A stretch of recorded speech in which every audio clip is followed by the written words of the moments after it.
राधे राधे महाराज जी। महाराज जी, अगर हार जाएं तो जीते कैसे? अपने ऊपर भरोसा कैसे करें? हमने तो कभी हार मानी नहीं, हजारों बार हार के अवसराय पर हार मानी नहीं। मुझसे जीत का एक इशारा माना। जब हार होती तो हम उसमें ढूंढते हैं कि मेरी हार कहां से हुई, कौन सा पॉइंट है जिसमें हमसे चूक हो गई, तो हमारी जीत का वो कदम बनेगा। हार को हमने कभी हार माना नहीं, कभी निराश नहीं हुई, कभी हताश नहीं हुई। जिद्दी स्वभाव, ये हम अपने लिए नहीं कह रहे, ये उत्तर दे रहे हैं हम आपको। हाँ, हार को कभी हार मानना नहीं, निराश नहीं, उदास नहीं, हताश नहीं। हार गया तो मैं किस पॉइंट से हारा, मुझे देखना है। मेरे अभ्यास में कमी हुई या मेरे अंदर प्रमाद स्थिति आ गई। हम इसे भाग्य नहीं मानते। भाग्य को तो झाड़ू लगा के कोने में रखना है, नहीं तो भगवत प्राप्ति भाग्य से नहीं होती। हमारा भाग्य कितना बड़ा, पीछे का कर्म ही तो है। हम इतना विशाल कर्म करेंगे कि उसे दबा देंगे। राधा राधा राधा, और चूक कहां हुई? रात दिन अपने कर्तव्य कर्म के अभ्यास में दृढ़ हो जाए तो सबसे ज्यादा प्रवीण हो जाएगा। अभ्यास में बहुत बड़ी ताकत है, बहुत बड़ी ताकत। आंख मूंद करके आदमी को लिटा करके आसपास नारियल लग करके वो गन से मार रहा है, जरा चूक जाए तो उसकी खोपड़ी फट जाएगी।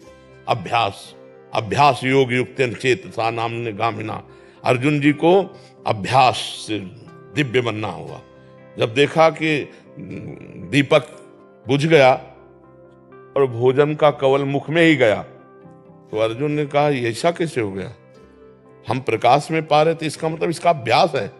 मतलब अभ्यास अगर हो जाए तो कुछ भी किया जा सकता है। रात्रि में साए साए बाणों की, तो उनके जो गुरुदेव थे वो गए, देखा तो उनका, अर्जुन इतना तुम्हारे अभ्यास में प्रियता है, उनका गुरुदेव विश्व का सबसे बड़ा धनुर्धर बनना है।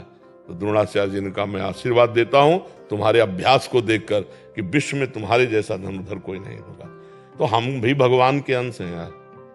हम थोड़ी चूक कर देते हैं, मनोरंजन के लिए हम ढील दे देते हैं, अपने अभ्यास में प्रमाद कर देते हैं। चाहे पढ़ाई हो, चाहे जो भी हो, हमको बिल्कुल उसमें तन्मय रहना है। राधा राधा राधा, पढ़ाई हमारा कर्तव्य। तो हम, इतनी मोटी ग्रंथ होगी, हम उसे कंठस्थ कर लेंगे, पूछो कहां से पूछोगे। पर यह तभी होगा जब ब्रह्मचर्य ठीक होगा, खान पान ठीक होगा, नहीं तो स्मृति का नाश हो जाता है। ब्रह्मचर्य, आज जो नए बच्चे हैं ना, ब्रह्मचर्य का नाश मतलब स्मृति का नाश। दिमाग, प्रमाद, गंदी बातें देखना, यही सब अच्छा लगेगा। उन्हें हम कह रहे ब्रह्मचर्य में इतनी ताकत है कि कोई भी बात आप सुनाओ और 10 दिन बाद आप पूछ लो आकर के, वही वैसे उस मिलेगी। तो हमें लगता है कि जैसे शरीर स्वस्थ है और ब्रह्मचर्य हो, तो ये तो बहुत छोटी छोटी किताबें होती, इतने मोटे मोटे ग्रंथ ऐसे पूरे याद हो जाते हैं दिमाग में। एक बार सुनाओ, दिमाग में बैठ गए, क्योंकि स्मृति है। अब नए नए बच्चे गंदी गंदी बातें देखते हैं, गंदा भोजन करते हैं, व्यसन करते हैं, तो उनकी स्मृति पढ़ाई में कहाँ लगेगी? फिर तो गंदी गंदी बातों में लगेगी। वो फिर वो जब हार जाते हैं तो सोचते हैं कि शरीर को नष्ट कर दें, क्योंकि ताड़ना मिलती घर से कि इतने पैसे लगाए पढ़ाई में और ऐसा तुम कर दिए। तो माता पिता तो बड़ी मेहनत से कमा कर तुम्हें पढ़ा रहे हैं, तुम व्यसन आदमी ऐसे। तो हमें लगता है बच्चा कि अगर संयम से चला जाए तो जिस डिपार्टमेंट में हम हो, हम जान की बाजी लगाकर ऐसा अभ्यास करें, कौन किस में फेल हो जाएंगे। ये बाबागिरी कोई छोटी मोटी युद्ध वाली बात नहीं, बहुत बड़े युद्ध की बात है, बहुत बड़े युद्ध की बात है। ये कोई खिलवाड़ नहीं। जैसे अपने लोग बचपन से आए ना, भूख प्यास गर्मी सर्दी काम क्रोध लोभ मोह मद मत्सर, लोगों की गालियां सामने से, तो हमें हारना नहीं। हम अपने उदाहरण से कहते हैं, अगर हम आज जरा सा अपने को स्वीकार कर लें कि मैं किडनी फेलियर आदमी हूं, तो उठने लायक नहीं हूं, उठने लायक नहीं। हार नहीं मानी, आज भी हार नहीं मानी। हम अपने समय से देखते हैं, हमें उठाओ, हमें स्नान करवाओ, हमें चलो ले चलो, हमारी दिनचर्या चलेगी। मतलब बहुत जिद्दी स्वभाव, जिद्दी स्वभाव। मतलब प्राण दे सकते हैं लेकिन अपना नियम नहीं तोड़ सकते, अपनी दिनचर्या नहीं तोड़ सकते। तब जाकर के ये स्वभाव और श्री जी की कृपा, तो ये आज जो है दिनचर्या चल रही। नहीं तो बच्चा हारना है ही नहीं। हम हार में विजय खोजते हैं। हमें विजय का वहीं खोज मिली जहां हम हारे, जहां हमें हारने की नौबत आई वहीं खोजा विजय। कहां से? तो सूत्र मिला, विजय का सूत्र मिला हार से। तो हार कोई बुरी चीज नहीं है, निराश नहीं होना चाहिए, हमारी और उछाल होगी। खिलाड़ी का गेंद जब ऐसे नीचे जाता है ना, तो ये ना समझे नीचे गया, वो नीचे से थपक मारेगा तो अपने लक्ष्य पे जाएगा। हम सब भगवान के हाथ के बाल हैं, हमको चिंता नहीं करनी है, बस हमें अभ्यास करना है और भगवान का चिंतन करना। कोई भी कार्य ऐसा दुर्लभ नहीं जो हम कर न सके। हम मनुष्य हैं, भगवान के अंश हैं, हमको हारना नहीं। 1000 बार हारेंगे तो भी हम दौड़ पड़ेंगे अपने लक्ष्य की तरफ। हार कर नहीं बैठ जाएंगे कि यार 1000 बार हार गए अब क्या जीतेंगे। नहीं नहीं, हम हार को जीत में बदलेंगे, तभी बात बनती है। नहीं अगर ऐसे तो फिर आदमी बोले ये फसल नष्ट हो गई, हम फेल हो गए, हम हार गए, शरीर छोड़ने से वही 5 स्टार होटल थोड़ी रखा है कि आओ स्वागत है तुम्हारा, भूत प्रेत बनोगे और परेशान होगे। इसलिए बहुत हिम्मत करके, मनुष्य जीवन संघर्ष का जीवन है। हम तुम तो जीव हैं, भगवान के अंश है। जब भगवान राम जी अवतरित हुए तो आप उनके जीवन चरित्र को पढ़िए। सुबह होने जा रहा है राज्याभिषेक, जय जय मचने जा रही हो, सामय के 14 वर्ष का वनवास और विशेष उदासी, तापस वेश विशेष उदासी, 14 वर्ष राम वनवासी।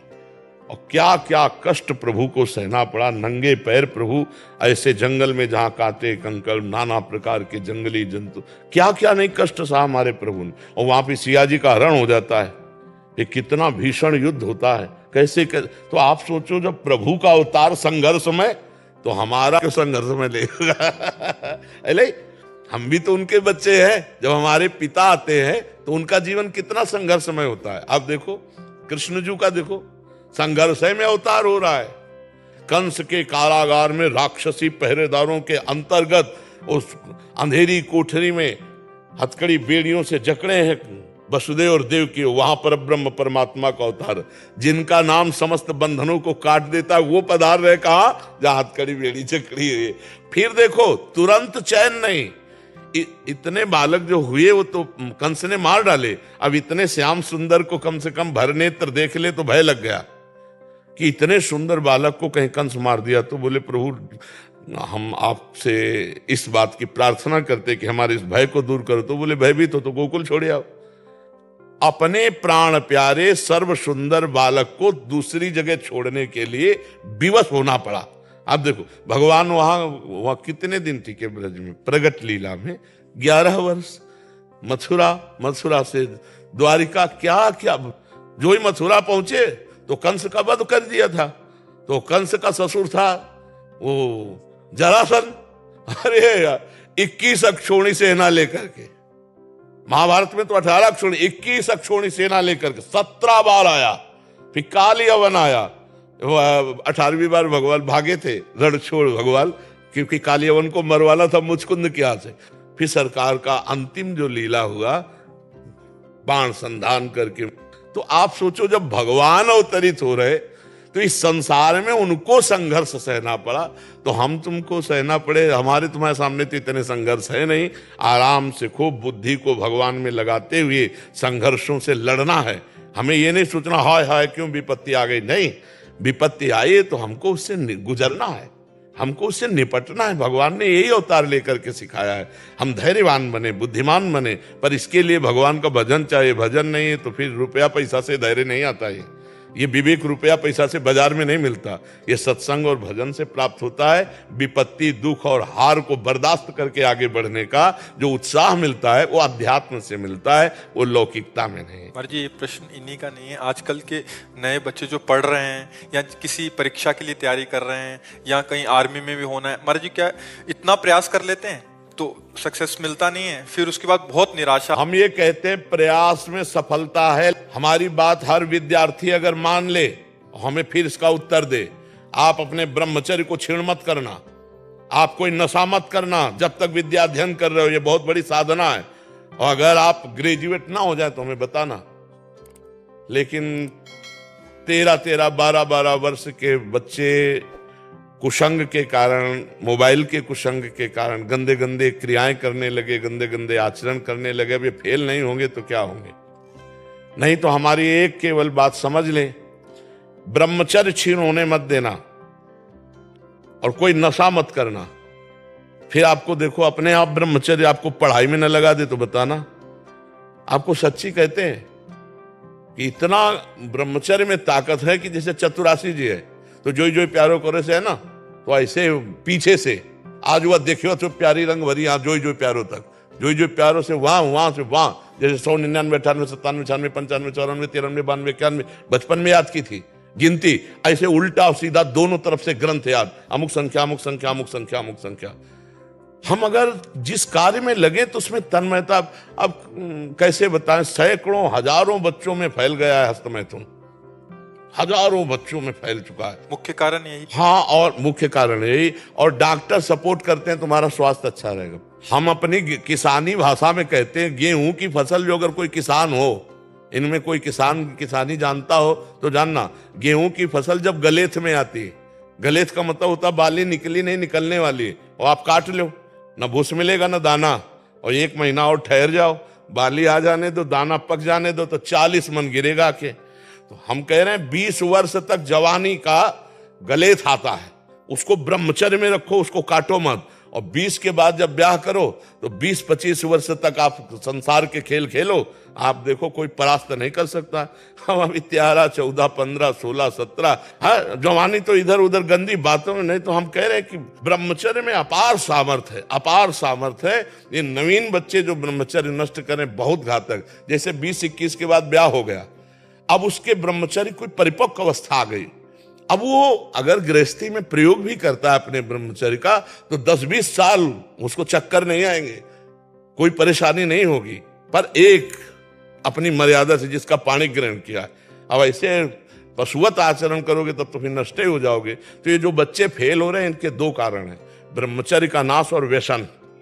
तो माता पिता के आचरण भ्रष्ट होने के कारण बच्चों के आचरण और भ्रष्ट होते चले जा रहे हैं। इसीलिए शिक्षा तो है ही नहीं महाराज जी, कहीं ना स्कूल में सिखाया जाता है हमें, ना समाज में सिखाया जाता है। ये ऐसे शिक्षा महाराज जी आप दे रहे हैं तो समझ आ रही है, ये तो बड़ा महाराज जी माता पिता सिखा नहीं सकते, बाहर दोस्त आती हैं वो तो और परमात्मा में घुसा दें ऐसा। हाँ, जैसे हम लोग स्कूल जाते थे तो हम लोगों को अलग से मक्खन अम्मा देती थी, पढ़ाई है, बच्चों की बुद्धि लगती है। अब चाउमीन खा के स्कूल जाते हैं तो या 1 लीटर बठा और 2 रोटी शाम की बनी हुई, और जब मीसो तो पूरा वैसे खस्ता की तरह जल्दी से सुबह पाया और दौड़ लगा के 3 किलोमीटर स्कूल था, स्कूल गए तो वो सब पच जाता था और पौष्टिकता थी। अरे आज के बच्चे देखो ना, चाय पीते हैं प्रारंभ में ही, चाय ये 40 के बाद की बात है, या जो बहुत दिमागी कार्यों में लगे हुए हैं, जैसे कंप्यूटर आदमी, और दिमाग थकान हो रही, थोड़ी सी चाय ले ली। अब नए बच्चे चाय की जरूरत है, अब वो सुबह बेड टी चाहिए उनको, 9 बजे तक सो के उठ रहे हैं, बेड टी पी, और उनके खान पान क्या होते हैं। इसके बाद जो स्कूल में हमारे तो वो बताते थे संस्कृत के जो थे कि ब्राह्मी लेकर पीना चाहिए, जिससे स्मृति शक्ति पुष्ट होती है, ब्रह्मचर्य पुष्ट होता है। तो ऐसा खान पान रहता था। अब खान पान में क्या रह गया, आप देखो खान पान में क्या रह गया। तो हमारे बच्चों के भविष्य खतरे पे है। जब कभी बच्चे खड़े होते हैं आकर ना, कि उनको 2 शब्द में यही समझाते हैं, हमारी इतनी बात मान लो, गर्लफ्रेंड बॉयफ्रेंड इससे बचो, अभी ये अवस्था नहीं है। हम कहते हैं दोस्त बनाना पाप नहीं है, लेकिन दोस्त के साथ पाप करना पाप है। दोस्ती बना, दोस्ती कर लो। अगर आपको ऐसा लगता है कि हम दोनों दोस्त आजीवन रहे, तो अपने माता पिता से स्वीकृति लेकर पाणी ग्रहण करके बाद में पहले पढ़ो लिखो, नौकरी पेशा में आओ, दोनों दोस्त बने रहो, गंदा आचरण मत करना, और फिर पाणी ग्रहण करके फिर ब्याह करके, तो वो संबंध जीवन भर निर्वाह होगा। और ये जो पहले ही 10 दिन ये बॉयफ्रेंड ब्रेकअप, फिर 10 दिन वो बॉयफ्रेंड ब्रेकअप, ये हो क्या रहा है भैया? ये क्या हो रहा है? क्या चरित्रहीनता का खेल खेला जा रहा है? ये बॉयफ्रेंड गर्लफ्रेंड है कहाँ है? मतलब अभी स्कूल चले थे पढ़ने के लिए और ये शुरू कर दिया तो हो गया बॉयफ्रेंड गर्लफ्रेंड। इसी में सब हेरा रही हमारी समाज। और हमें तो बार बार कहने में भी संकोच लगता है कि बच्चों की जो गंदी आदतें हैं, माता पिता को चाहिए कि उनके पास बैठकर मित्रवत बात करें, दोस्तवत बात करें और उनको बताएं कि देखो ये गंदी बात है, इसको त्यागो, और उसके लिए डॉक्टरों का सहयोग लें, जैसे आयुर्वेदिक औषधियां हैं, और उनको बताए कि हम मानते हैं तुमसे गलती हो गई, लेकिन तुम इसका सुधार करो। अब